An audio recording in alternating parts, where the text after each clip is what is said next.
بسم اللہ الرحمن الرحیم الحمدللہ وکفا وسلام علی عبادہ الذین اصطفیٰ اما بعد قال اللہ تبارک و تعالی فی الکلام المجید الفرقان الحمید بعد اعوذ باللہ من الشیطان الرجیم بسم اللہ الرحمن الرحیم یا ایہا الذین آمنوا توبوا الی اللہ توبۃ نصوحا قال رسول اللہ صلی اللہ علیہ وسلم بلغوا عنی ولو آیا صدق اللہ مولانا العظیم و صدق رسولہ النبی الکریم ونحن علی ذلک من الشاہدین والشاکرین والحمد للہ رب العالمین اللہم صلی علی سیدنا محمد وعلی آل سیدنا محمد وبارک وسلم وصلی علیہ رب اشرح لی صدری ویسر لی امری واحلل عقدۃ من لسانی یفقہوا قولی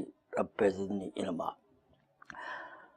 میرے محترم بھائیوں، دوستوں، بزرگوں اور میری اسلامی بہنوں، السلام علیکم ورحمۃ اللہ وبرکاتہ۔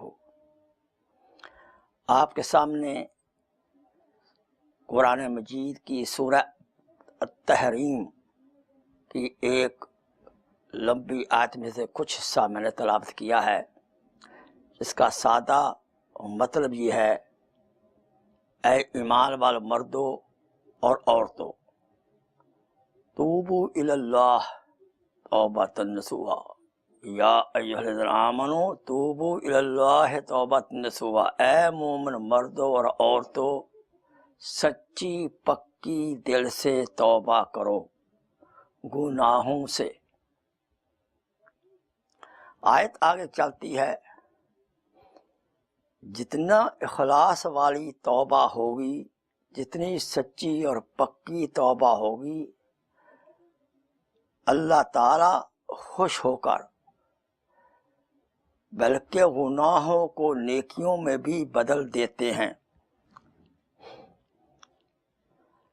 اور دنیا میں بھی چین اور سکون اور آخرت میں بھی چین اور سکون عطا فرماتے ہیں۔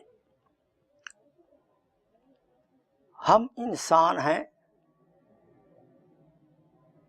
ہم نیکی بھی کریں گے اور برائی بھی ہم سے ہو سکتی ہے۔ اسی طرح جنات ہیں، ان سے نیکی بھی ہو سکتی ہے، برائی بھی ہو سکتی ہے۔ یہ دونوں مخلوقات جو ہیں یہ مکلف ہیں۔ فرشتے نورانی مخلوق ہے، وہ نیکی ہی کر سکتے ہیں، ان کے ہاں برائی کا مادہ ہی نہیں ہے۔ تو آج کے اس مجلس میں یہ بتایا جائے گا کہ استغفار اور توبہ کی کیا اہمیت ہے، کیا فوائد ہیں۔ پہلے تو یہ ہے کہ اللہ تعالیٰ کی ذات قدوس کا حکم ہے کہ میرے بندو گناہوں سے توبہ کرو۔ کیوں؟ اللہ تعالیٰ کی ذات قدوس کو ہم سے 70 ماؤں کی محبت سے بھی زیادہ محبت ہے۔ وہ چاہتے ہیں کہ میرا ہر ایک بندہ اس دنیا میں آخری سانس لینے کے بعد جنت میں جانے والا بن جائے۔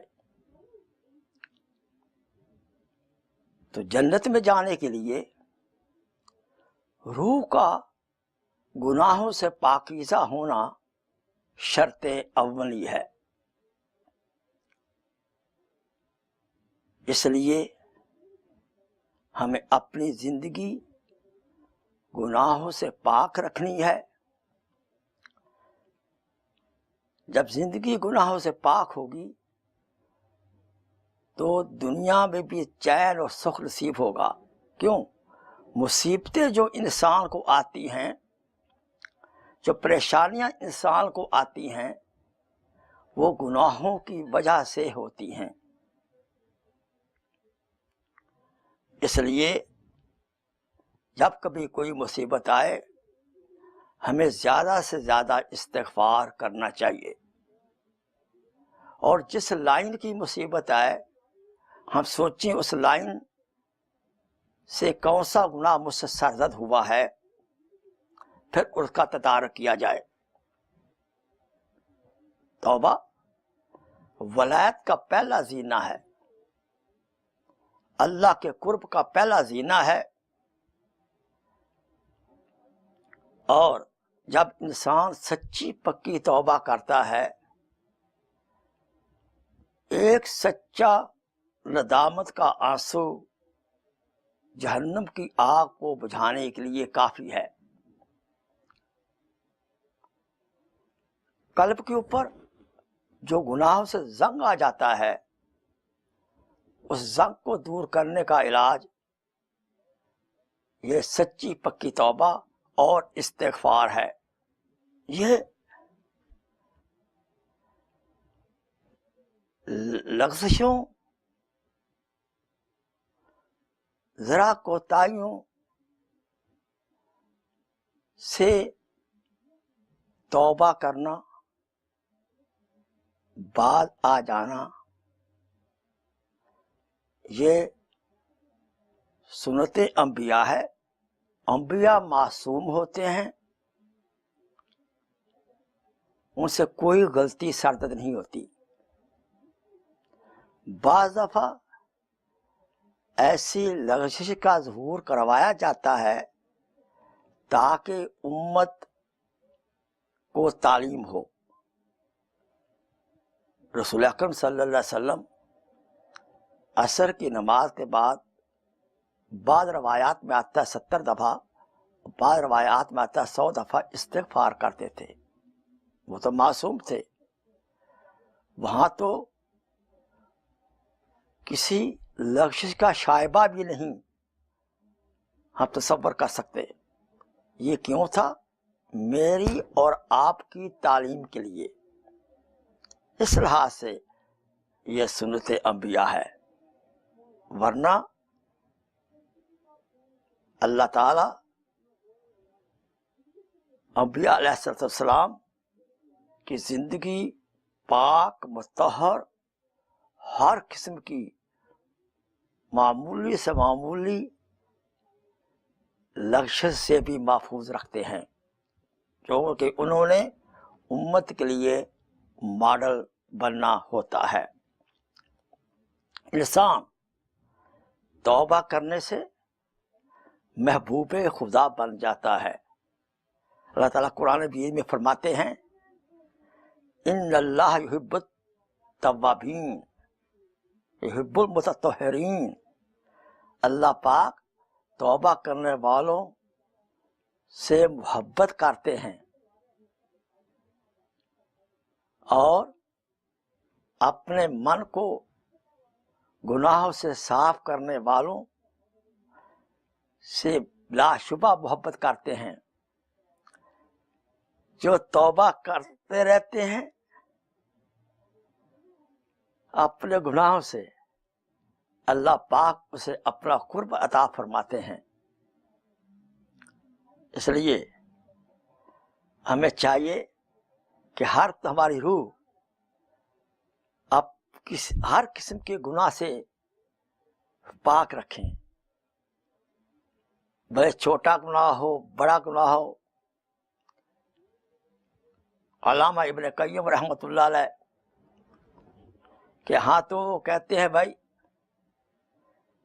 چھوٹا بڑا گناہ کیا، گناہ گناہ ہی ہے، اللہ تعالیٰ کی نافرمانی ہی ہے، ہاں بھلے چھوٹی ہو یا بڑی ہو۔ اس لیے ہمیں چاہیے کہ یہ اللہ کی ایک جو نعمت ہے، توبہ والی جو اللہ نے ہمیں نعمت عطا فرمائی ہے، اس سے پورا فائدہ اٹھائیں اور اپنی زندگی کو مطہر اور پاک رکھیں اور دوسرے انسانوں کے لیے باعث نفع ثابت ہوں، اور جب آخری سانس ہو روح پاک و مطہر ہو اور اللہ کے فضل و کرم سے سیدھا جنت میں جانے والی بن جائے۔ اس یہاں سے کبھی ہم کو کنارہ نہ ملا، اس یہاں سے کبھی ہم کو کنارہ نہ ملا، پر تون بھی دل آزردہ ہمارا نہ کیا، پر تو نے دل آزردہ ہمارا نہ کیا، ہم نے تو جہنم کی بہت کی تدبیر، ہم نے تو جہنم کی بہت کی تدبیر، پر تیری رحمت نے گوارا نہ کیا۔ وآخر دعوانا ان الحمدللہ رب العالمین۔